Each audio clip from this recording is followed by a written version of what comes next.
Hello, I'm Howard Green. Well, it is that time of year again when Canadians trade in their boots and scarves for flip-flops and swimsuits and head to that summer getaway outside of the city. Whether you call it the cabin, the cottage, the lake, or the chalet, Canadians across the country generally agree that it's the best place to relax during the summer. But owning that small or big piece of paradise in the Canadian wilderness can come with a hefty price tag. Prices for a standard waterfront property in Ontario's Muskoka region or BC's Okanagan Valley generally start at $400,000, and that's for your basic fixer-upper. Luxury properties can run into the millions of dollars, and that's just the beginning. Recreational properties were hit hardest during the economic crisis in 2008. Property values have plunged and have been slow to come back. So although these prices do seem high, the possibility of picking up a relative bargain along with low interest rates has been driving buyers back into the market. To discuss the recreational property market and its investment potential, we are joined by Howard Chip Hall, president of Cottage Advisors of Canada and Sandbanks Summer Village, and Phil Soper, president and CEO of Royal LePage. Good to have the two of you guys with me today. Great to be here. Thanks for coming in. So, you know, Phil, let me start with you. How is the market? We're seeing so much nervousness around Europe. We saw tepid job numbers again in the U.S. today, sluggish recovery. Are people putting down the cash? Well, unlike the urban market, the recreational market never really bounced back after the 2008-9 recession.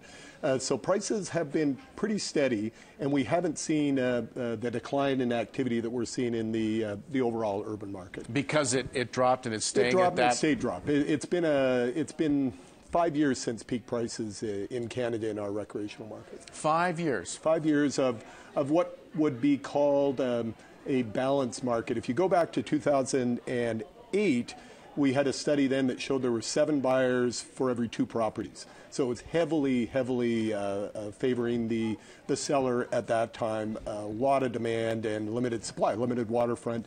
That evened out. It is a discretionary purchase.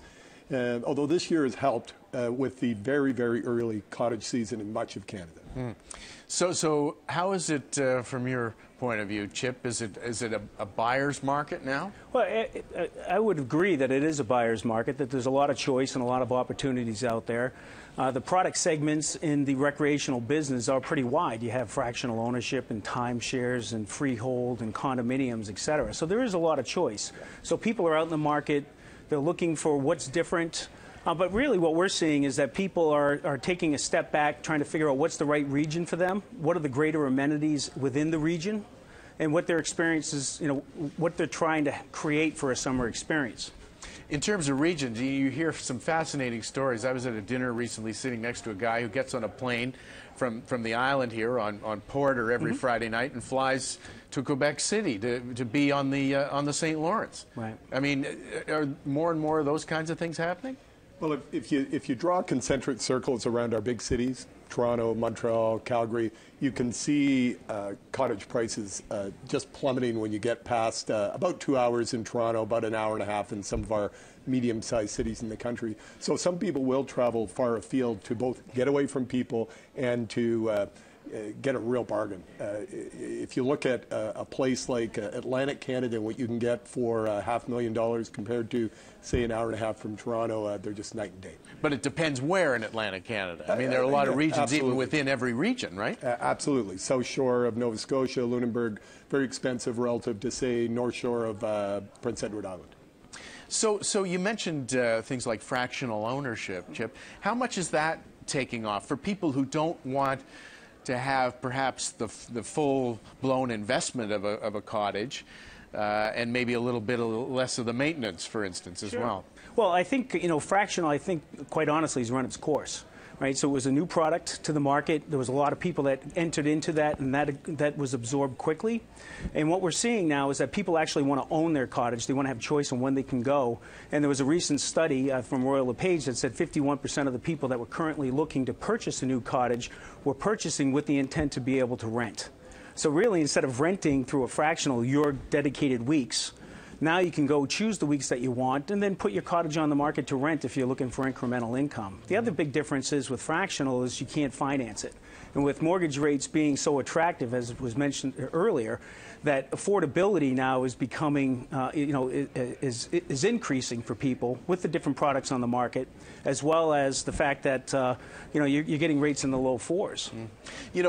Just given affordability, and you were talking before about it being a discretionary purchase, we've heard so much from the Bank of Canada and Jim Flaherty about their worries about consumer debt and the housing market. How has that filtered into people's mindsets? Well, I think, I agreed with almost everything Chip said, except for the future of condominium and fractional ownership.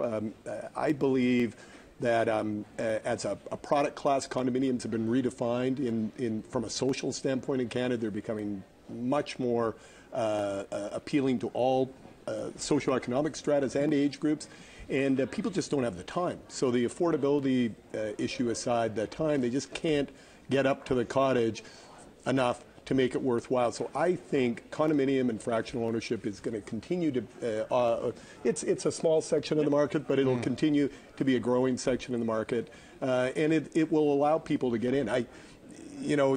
People put off purchases in certain asset classes. I was thinking about the 2007 to now thing before our interview, and my youngest is 13. She would have been 7 if if we were worried about the recession and hadn't done anything, stay away from the cottage from 7 to 13. She's gone now. Yeah. Can't get her. No, not quite. But But you make a point. You make a point, and I've been reading about this, and I'll throw this to you, Chip, as well. As boomers age, no disrespect, I'm one too, but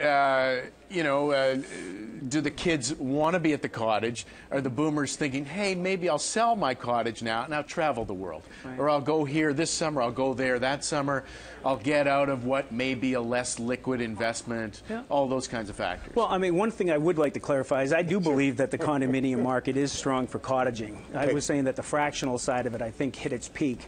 We are developing a condominium project, a recreational project out in Prince Edward County, so we definitely support it. Our customers are buying because it is maintenance free or hassle free. They go up to the cottage, the resort management takes care of everything, and people are there to vacation, not to do the work. So I definitely support that. What we're seeing from the boomers aspect of it, early boomers, where they still do have kids in their teens, as well as in the college years, is that the owners want to be able to go to it. They don't want to have to worry about maintaining it. But importantly, they're looking for activities for the kids or the grandkids. That's what I was saying earlier, is that you really have to be in a region that supports activities for all ages. And that's one of the things that we've been able to do in our concept, is to have dedicated kids areas and dedicated adult areas, because you really do have that demographic that while they're there by themselves, they want one activity, and when the grandkids are there, they want another activity. Well, and there is a slingshot effect here. People want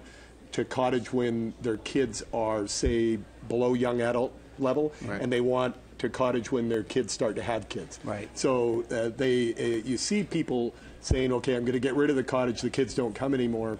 And then suddenly the grandkids are there, and they're going, this is a lure. This is a lure for the grandkids. Right. Absolutely. Get them to travel from New York or Calgary to come visit me and spend some quality time. So it's interesting. What about that previous question I asked you, and you went on to respond to Chip's point, but I want to ask you about the consumer debt issue, and how that has a household debt issue that Carney and Flaherty have been trumpeting. Well, in our recent study on attitudes toward recreational property, the #1 issue that were keeping people out of the market was economic uncertainty and fear. And the sub-issue that bothered the most, remember this goes back a few weeks now, was European sovereign debt issues. So you think something that's happening in Madrid doesn't affect cottage values in Muskoka? It does. And you see that directly? Absolutely. Yeah. Yeah. People, it's a discretionary purchase. People, it's the reason activity levels haven't bounced back to the 2007 peak. Brings up a whole other point, because in the early 2000s, when the loonie was low, there were a lot of foreign buyers coming to Canada as well. How has that changed? Well, we're seeing that there is a change for that. the buying power, as an example, the American dollar or the euro, it has been affected with that. We've seen it in the inverse. We have 3 projects in the States where, for the years that the loonie was low, there wasn't a lot of Canadian travelers heading to the States, and when it became strong, there was a large migration, and the inverse happened. So when we were doing our diligence on our project, we were estimating about 15% of the consumers were going to be American consumers, and right now we don't have one. Yeah. It's way down, and for 2 reasons. One, just general economic fear, and secondly, the wealth effect caused by the halving of their principal residence equity. Right. So it's really difficult for an American to get their head around buying a Canadian cottage when their principal home is worth half of what it was. Or negative equity. Right. Exactly. Right.